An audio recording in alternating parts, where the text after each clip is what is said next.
الحمد لله والصلاة والسلام على خير خلق الله محمد بن عبد الله وعلى آله وصحبه.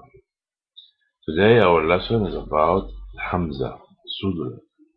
Hamza, some people is accept it as a letter. Sometimes you will see the alphabet become 30 letters.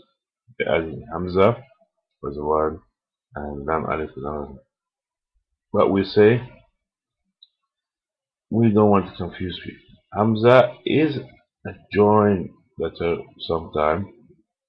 Putting on either. I make it simple. It's gonna be we give it just three positions. When we are teaching from the beginning of the alif ba we say fatha kasra dhamma short vowels. The fatha which is allowed is a and kasra is e and dhamma is o u. Okay, so the kasra go with that if you are saying a word need the fatha. Okay? So now we're going to go through it, inshallah, try to save time and make it as simple as possible.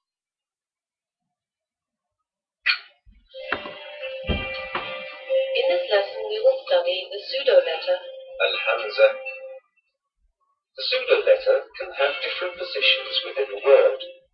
It is generally accompanied by alif, or waw, or ya. These three letters are called carrier letters because they carry the Hamza.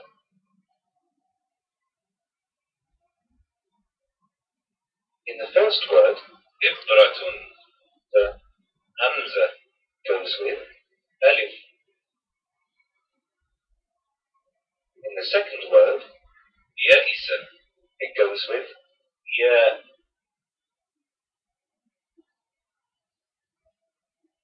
And finally, in the third word, mu'tamarun, it goes with waw.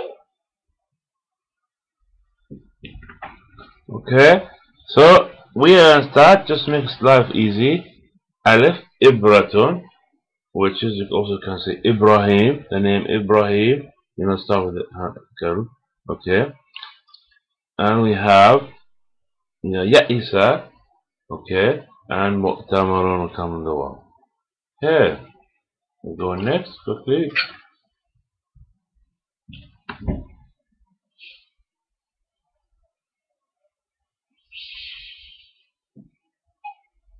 أقام.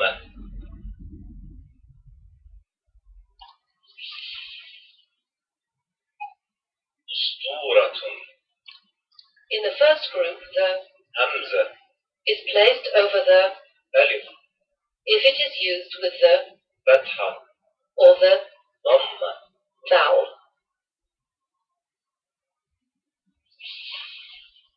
Ibratun. On the other hand, the Hamza is written under the alif if it contains a kasra.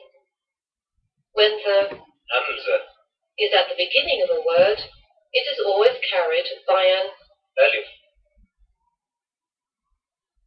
Okay, let's make life easy. If the Hamza beginning of the word is always going to be with alif, whether it's fatha or kasra or dhamma.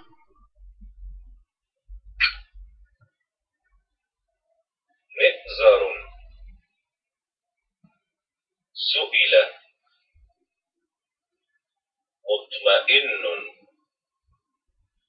If the carrier of the Hamza is in the middle of the word, it will depend on both the vowel of the Hamza and the neighbouring vowel that precedes it. There is a list of priorities which will help you understand the nature of the carrier letter. If one of the two vowels is the kasra, the Hamza is put on the ya. مؤلف. يؤمن. دوائم. If one of the two vowels is the dhamma and there is no kasra, the Hamza is put on the waw. كأس. مسألة. سأل. If the Hamza or the letter that precedes it carries a fatha or a sukoon, the Hamza is written on the alif. Okay, so we put in the Hamza now. We make a diagram here with this. First start with the Kasra, which is come to the letter Ya. Okay, so Ya with the Kasra with it. And then with Dhamma come with the letter Wow. And with the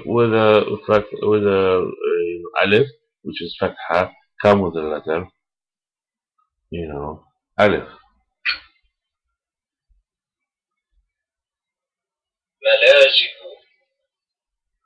لؤلؤ قرأ يموه بطء. If the carrier letter of the Hamza is at the end of a word, it will depend on the vowel written before the last letter of the word. If the vowel is كسر the carrier letter is. ياء. If the vowel is ضمة the carrier letter is. واو. If the vowel is فتحة the carrier letter is. ألف. Finally, if this vowel is a سكون or a long vowel, the همزة. is written on the line. Okay, let's make life easy. Again, explain that. So, from the beginning, we say if it is Ya, the Hamza will go on the Kasra goes on the Ya, this Dhamma go on the Waw, this Fatha go on the Alif. But it is a long vowels, Madda, like Yamu, and you put the Hamza on the line, or it is cool before that you put the Hamza on the line. Okay, go quickly and do it, go to summary. Summary. The همزة may be written over one of the carrier letters ألف ياء or واو. it is also possible for it to have no carrier. If it is found at the beginning of a word, it is placed on the. ألف. If the carrier letter is in the middle of a word, rules of priority apply to the vowel on which the همزة is placed and the vowel that precedes it. If the carrier letter is at the end of a word, the carrier for همزة depends entirely on the nature of the vowel written before the last syllable of the word. Okay. Okay, we're going to go exercise now. Don't get too much complicated. We're going to do the exercise and see how simple it is.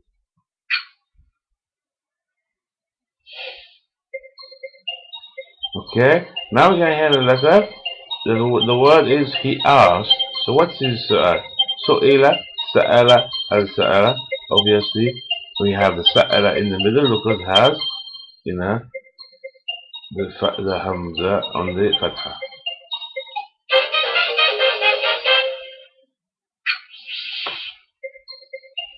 Ra'sun, head. Either it is ru'usun or ra'sun or ra'sun. Was the last one.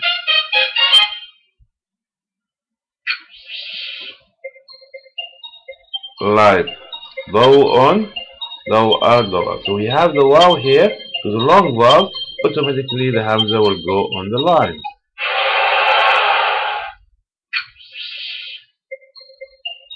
Okay, believe.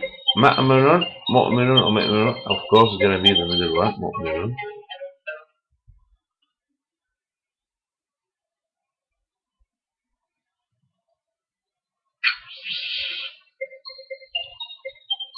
Teapot. Okay, it's going to be ibriqun. So we all know the hamza beginning of the word has to be on alif. So it automatically will be ibriqun.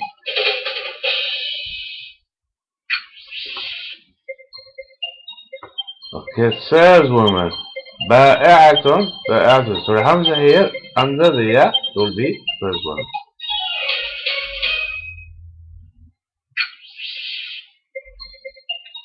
Okay, feminine. المؤنث or المؤنث. Of course, the المؤنث is the last one.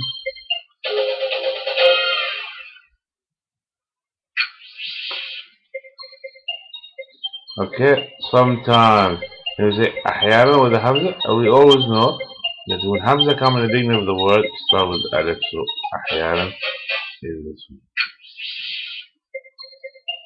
Okay, again he congratulated. Hanna'a is no way going here or going in the Alif Maksura. It's always gonna go in the Alif.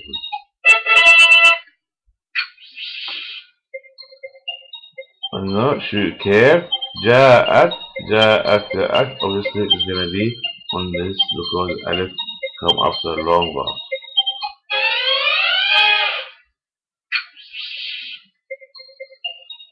Okay, beach. شطوء شاطئ شاطئا. So شاطئ is the right one.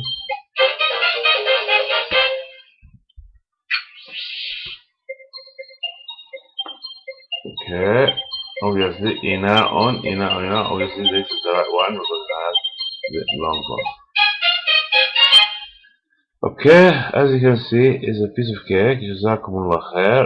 May Allah subhanahu wa ta'ala accept all the effort and make it easy so for to learn Pseudo-letter. Jazakumullah khair.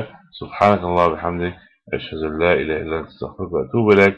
سبحان ربك رب العزة عما يصفون وسلام على المرسلين وآخر دعوانا أن الحمد لله رب العالمين.